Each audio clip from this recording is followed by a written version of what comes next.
की ताज़ा खबरें। प्रीति चावला से की गई विशेष वार्ता के दौरान उन्होंने भाजपा पर जमकर कटाक्ष करते हुए कहा कि भाजपा की कथनी और करनी में भाजपा हर मोर्चे पर रही विफल। आपका नाम? प्राची चावला। प्राची जी, आप कहाँ से और मतलब कौन से पद से हैं?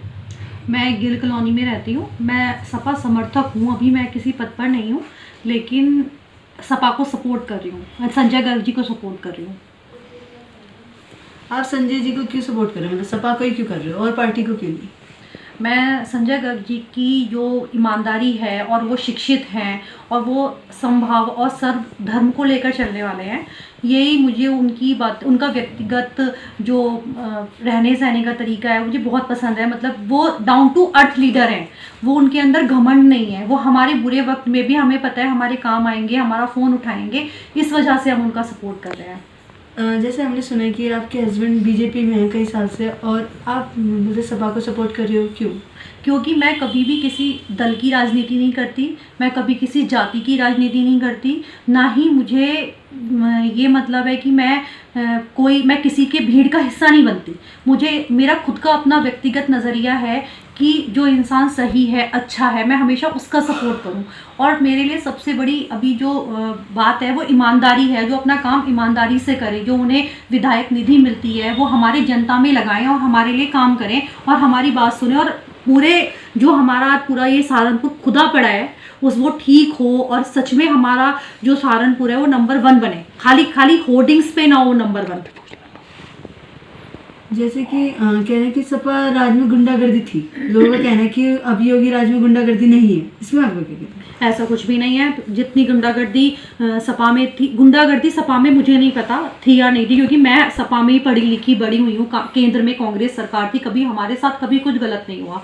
लेकिन हाँ, अभी बीजेपी में क्या होता है, अगर किसी का रेप भी होता है ना या कुछ अपराध भी होता है तो अपराधियों के खिलाफ कोई मुकदमे दर्ज ही नहीं होते, केस ही दर्ज नहीं किए जाते। इसलिए वो दुनिया के सामने ही नहीं आते कि इसका रेप हुआ है। और जो जितने थोड़े बहुत मुकदमे आते भी हैं वो तो अधिकतर झूठे बेसिस होते हैं उनके, वो कोई वो नहीं होता। और जो अच्छे मतलब जो रियलिटी में लड़कियां रेप से पीड़ित होती हैं उन्हें न्याय नहीं मिल पाता हमारे इस सरकार में। और बहुत लोगों के साथ हुआ भी है कि न्यूज़पेपर में मैंने देखा है किसी के साथ रेप हुआ है, किसी जिहादी ने उसके साथ शादी कर ली है, उसके साथ अत्याचार हुआ है, वो पीड़ित हुई हैं। उन्होंने ऐसे केसेस तो पहले भी होते थे, सपा सरकार में भी हुए हैं। वहाँ पे लड़कियां पहले निकल नहीं पाती थी बाहर, छेड़छाड़। ऐसा कुछ भी नहीं है। मैं सारी लड़कियों का नहीं कह सकती, मैं अपना कह सकती हूँ। मैं जब अखिलेश यादव जी की सरकार थी उस टाइम भी हम महिलाएं थे और हमारे साथ कभी भी कुछ भी गलत नहीं हुआ। ये बात अलग है कि आज भी अगर कोई महिला ये कहती है कि मैं रात को 2 बजे सड़क पे जा रही हूँ और मेरे साथ कुछ नहीं हो रहा, तो ये चीज़ गलत है। थोड़ा ठीक रहती है, लेकिन आजकल अगर महिलाएं मर्यादा में ही ना रहें, अपनी मर्यादाएं खत्म कर दें और उसके बाद बोले हम सुरक्षित हैं, असुरक्षित, उसका कोई वो नहीं उठता, मतलब कोई उसका नजरिया नहीं है। अगर आप किसी पार्टी को मतलब किसी पार्टी का ना लो, ये सोचो कि अगर आप चुनाव में खड़े तो आप लोगों के लिए कैसे करेंगे काम? अगर मैं चुनाव में खड़ी होती हूँ तो सबसे पहले किस चीज़ के लिए चुनाव में? जैसे महिलाओं की सुरक्षा या फिर स्कूल खुलवाने या नहीं, चुनाव किस चीज़ का होगा? मान लो चुनाव मतलब ये राजनीति के ही है, इसमें विधानसभा का है। विधानसभा गई, अच्छा, विधानसभा का। और मैं सबसे पहले तो शिक्षा पर ध्यान दूंगी, क्योंकि शिक्षा हमारी नींव होती है। अगर वो कमज़ोर है ना तो आदमी कितना भी बड़ा हो जाए, किसी भी पद पे पहुंच जाए, तो वो कहीं ना कहीं अपना जो अशिक्षित होता है, जो इलिटरेट होता है, वो चीज़ वो दिखा देता है। तो हमारे बच्चों की शिक्षा बहुत मजबूत होनी चाहिए। उसके बाद जो रोजगार से इंसान आगे बढ़ता है। जब खाने पीने के लिए नहीं होगा तो वो क्या कर पाएगा, क्या किसी को वोट दे पाएगा? और उसके बाद मेरे लिए विकास के मुद्दे आएंगे। लेकिन सबसे पहले मैं शिक्षा को ही इम्पोर्टेंस दूंगी। तो आज शिक्षा का स्तर कहाँ है? 0। शिक्षा 0 हो गई है। मेरा बेटा 3 साल से स्कूल नहीं गया है। वो 4th क्लास में है, लास्ट 3rd में था, उसने अपने एग्ज़ाम दिए ऑनलाइन और अब 4th में है। और 4th में भी उसको ABCD भी वो भूल गया है। अगर उससे पूछो तो वो कहता है कि मम्मी योगी मोदी ही आने चाहिए क्योंकि वो स्कूल परमानेंटली बंद करवा देंगे। अब बच्चों की ये सोच हो गई है कि अगर मोदी योगी रहेंगे तो स्कूल हमारे बंद रहेंगे, लेकिन उसे अभी वो छोटा है, उसे नहीं पता शिक्षा कितनी महत्वपूर्ण है। मुझे मेरे बेटे को पुजारी नहीं बनवाना किसी मंदिर का, और ना ही मुझे किसी कहीं का चपरासी बनवाना, ना ही किसी दल का झंडा उठवाना। मुझे मेरे बेटे को IAS, PCS, डॉक्टर, इंजीनियर बनाना है, जिसके लिए शिक्षा बहुत जरूरी है। मतलब राम नाम का नाम लेके भाजपा वाले जो वोट मांग रहे हैं, इस बारे में क्या? मैं ये बोलती हूँ कि जो राम जी का नाम ले रहे हैं, मैं सपा समर्थक हूँ और दिल से बोलती हूँ जय श्री राम, दिल से बोलती हूँ वंदे मातरम, दिल से बोलती हूँ भारत माता की जय। ये बिल्कुल भ्रम है कि जो राम जी का नाम ले रहे हैं कि सपा वाले नहीं लेते, ये बिल्कुल गलत है। जब मैं संजय गर्ग जी से पहली बार मिली थी तो उन्होंने मुझे राम राम बहन जी कहकर ही मुझे संबोधित किया था। अगर वो राम को नहीं मानते तो वो कभी मुझे राम राम नहीं बोलते। आज भी अगर मैं कभी किसी भी सपा भाई से, सपा के जो भाई हैं उन्हें राम राम बोलती हूँ तो वो दिल से, चाहे वो मुसलमान हो चाहे वो हिंदू हो, मुझे उत्तर राम राम कहकर ही देते हैं। तो ये बिल्कुल गलत है कि राम उनके नहीं है, राम मेरे भी हैं, सबके राम है। राम कण कण में व्याप्त है, ऐसा नहीं है कि राम एक ही जगह पर है या सिर्फ बीजेपी वालों के हैं। अगर राम क्या सिर्फ बीजेपी, जब राम जी थे तो कभी कोई दल था? पहले राम जी के टाइम में कोई दल था? ना बीजेपी थी ना सपा थी। राम जी किसी दल से नहीं बिलोंग करते, राम जी तो हम लोगों के दिल में है, हमारी आत्मा में समाये हुए हैं। और पहले मैं बीजेपी में भी थी तब भी मेरे साथ राम जी थे, आज मैं सपा में हूँ तो भी मेरे साथ राम जी हैं। अब राम जी मुझे छोड़ के तो चले नहीं जाएंगे कि तुम सपा में आ गई हो, अब तुम बीजेपी में नहीं हो, मैं तुम्हें छोड़ जाता हूँ। 4 साल से मैं सुंदरकांड कर रही हूँ और आजीवन करने का मैंने प्रण बनाया हुआ है अपना कि मैं सुंदरकांड करूंगी। तो क्या राम जी मुझे इस बात पे छोड़ जाएंगे कि तुम सपा का समर्थन कर रही हो? ऐसी क्या वजह है कि महिलाओं का रुझान समाजवादी की जगह भाजपा की तरफ ज्यादा आकर्षित है? ऐसा कुछ भी नहीं है कि सपा में महिलाओं को नहीं स्थान दिया जाता। और नहीं, स्थान नहीं दिया जा रहा, आकर्षित जिसे बोलते हैं ना, ज्यादा महिलाएं भाजपा का ही गुणगान करते हैं। क्योंकि देखिए हम लोगों की जो हमारे समाज की जो महिलाओं की मानसिकता है ना, उनकी परवरिश छोटे बचपन से ही उन्हें ये कहकर की जाती है कि हम हिंदू हैं, ये मुसलमान है। मुसलमान और हिंदू, आप अपने परिवार में ही सेफ हो और आपको हिंदू समाज मिलेगा तो ही आप सेफ हो। अब उन महिलाओं के अंदर ये बन गया है कि बीजेपी हिंदू की पार्टी है और सपा मुसलमान की पार्टी है। अगर हम सपा को सपोर्ट करते हैं तो मुस्लिम हम पर हावी हो जाएंगे, और अगर हम बीजेपी का सपोर्ट करते हैं तो हमारी हिंदुत्व बना रहेगा। लेकिन ऐसा बिल्कुल भी नहीं है। सपा कोई मुस्लिम की पार्टी नहीं है, उसमें हिंदू भी है, उसमें मुसलमान भी है, और समभाव और सर्वधर्म को लेकर चला जाता है उसमें। ये बिल्कुल भ्रम फैलाया जा रहा है लोगों के द्वारा, ऐसा कुछ भी नहीं है। बस ये है कि हमें अपनी सुरक्षा खुद ही करनी है, कोई दल नहीं कर सकता, कोई बीजेपी का दल या कोई, मैं ये भी नहीं कहूँगी सपा का कोई दल हम लोग महिलाओं की सुरक्षा करेगा, नहीं। महिलाओं की शिक्षा, महिलाओं का परिवार, उनके पिता, पति, पुत्र, यही उनकी रक्षा कर सकते हैं, बाकी और कोई उनकी रक्षा नहीं कर सकता, कोई दल नहीं कर सकता, कोई राजनेता नहीं कर सकता। तो जैसे बच्चों के एजुकेशन की भी आपने बात की थी, उसमें आप किसकी खामियां मानते हैं?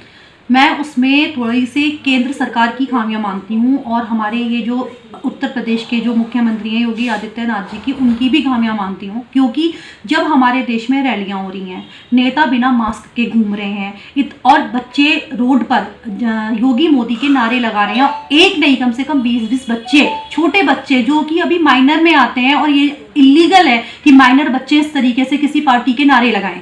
तो और हमारी कानून व्यवस्था भी उस चीज़ पर ध्यान नहीं दे रही, बल्कि लोग इससे खुश हो रहे हैं कि बच्चे नारे लगा रहे हैं। अब बच्चे नारे लगा रहे हैं तो कोरोना नहीं हो रहा है, सड़कों पे घूम रहे हैं, स्कूल छोड़ के खेलने, पार्क में खेलने की उम्र में, स्कूल जाने की उम्र में उनसे किताबें छोड़कर मोदी योगी के झंडे उन्हें पकड़ा दिए गए हैं।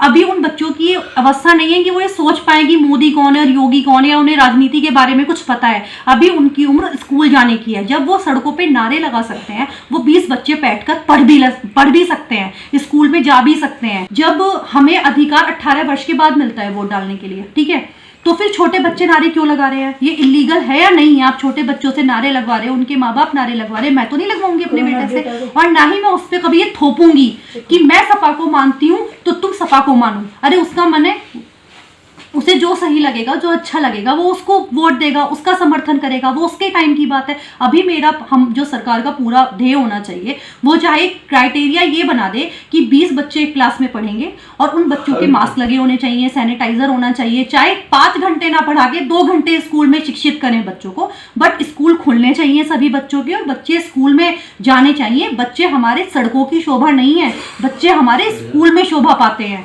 और तभी उनका भविष्य निर्माण होता है। क्या प्राची जी, आपको नहीं लगता है इसमें पेरेंट्स की भी गलती, केंद्र सरकार की गलती नहीं है? जब इतनी रैलियों में अपने बच्चों को भेज रहे हैं तो स्कूल भी भेज सकते हैं। ऑफ कोर्स तो आप इसमें केंद्र सरकार को कैसे दोष दे सकती है? इसमें तो आप पेरेंट्स को भी दोष दे सकती है। इसलिए मैं केंद्र सरकार को दोष दे रही हूँ, क्योंकि अगर ये अपना एक नियम बना देना कि बच्चों को स्कूल जाना है, बच्चे स्कूल खुलेंगे, स्कूल खुल जाएं, तो हर माँ बाप अपने बच्चे को स्कूल भेजेगा। आज बच्चे स्कूल नहीं जा रहे, घर में खाली बैठ के टीवी देखते हैं, मोबाइल देखते हैं, तो माँ बाप क्या करते हैं? तो माँ बाप चलो बेटा हमारे साथ रैलियों में चलो, नारे लगवाओ। अब जब बच्चों के स्कूल खुल जाएंगे, योगी जी मोदी जी हमारे बच्चों के स्कूल खुलवा देंगे और वो एक नियम जारी कर देंगे कि स्कूल बच्चों के खुलेंगे, चाहे उन पे कोई मास्क लगा के आए, सैनिटाइजर अपने साथ लेकर आए, तो हमारे बच्चे स्कूल जाएंगे, चाहे वो अंधभक्त हो, चाहे वो कोई भी हो, वो अपने बच्चों को स्कूल भेजेंगे और हर हालत में भेजेंगे। जब बच्चों को स्कूल नहीं भेज रहे हैं तो रैलियों में ले जाने का क्या रीज़न हो रहा है? पेरेंट्स खुद भी इस चीज़ से लड़ सकते हैं कि हमारे स्कूल खुलने चाहिए, हम रैली में नहीं लेके जाएंगे बच्चों को, और स्कूल ही खुलने चाहिए। अगर नहीं खुलेंगे स्कूल तो ये बच्चे क्या करेंगे? तो उसमें क्या कहना है आपका? देखिए, तो सबकी अपनी अपनी अलग अलग मानसिकता होती है कि आप किस तरीके से सोच रहे हो। मैं खुद उन पेरेंट्स से हाथ जोड़कर ये विनती करना चाहूंगी कि प्लीज़ आप अपने बच्चों पर ध्यान दीजिए। आपके बच्चे ही आपके भविष्य की पूंजी हैं। अगर आप उनको अच्छा बनाओगे, पढ़ा लिखा के आप उनको काबिल बनाओगे, उनको संस्कार सिखाओगे, तभी वो आपका सम्मान करेंगे बड़े होकर। और आज आपको तब जब वो बड़े हो जाएंगे, शिक्षित हो जाएंगे, तो वो आपको वृद्धाश्रम में नहीं डालेंगे, आपको अपने साथ रखेंगे। लेकिन जैसे कि बसपा प्रत्याशी हैं मनीष अरोड़ा जी, उनकी लड़की का वीडियो वायरल हो रहा है, स्नेहा अरोड़ा का, कि वोट फॉर माय डैड।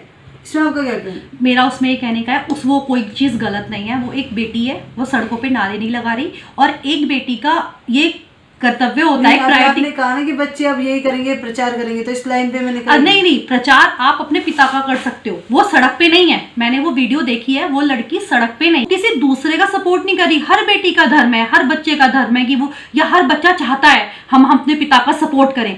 लेकिन हाँ, मैं इतना जरूर कहूंगी कि अगर उनके पिताजी उनकी जगह नहीं होते, या उनको बसपा से टिकट नहीं मिला होता, तो वो उनके घर के संस्कार मुझे नहीं लगता कि वो किसी और के लिए उन्हें सड़क पे उतारते। वो जो यहाँ पे शिक्षा का ही अभाव है, मैं अधिकतर उन्हीं लोगों को देख रही हूँ जो अशिक्षित हैं, उन्होंने अपने बच्चों को उतार रखा है। अगर शायद उन्हें भी कानूनी जानकारी होती और शिक्षा का अभाव ना रहा होता उनको, तो शायद वो ये काम नहीं करते। और मैं अपने बच्चे को कभी भी उसको, जब मैं उसको उसका करियर चुनने के लिए उस पर दबाव नहीं डाल सकती, तो मैं उसे उसकी बड़े होकर उसको वोट देने के लिए भी दबाव नहीं डालूंगी। उसका जहां मर्जी होगा वहां वो वोट करेगा। और सबसे बड़ी बात, अभी उसका सिर्फ एक काम है, पढ़ाई करना और शिक्षित होना, बस। आप देख रहे हैं उल्लेख न्यूज, हर खबर पर पैनी नजर।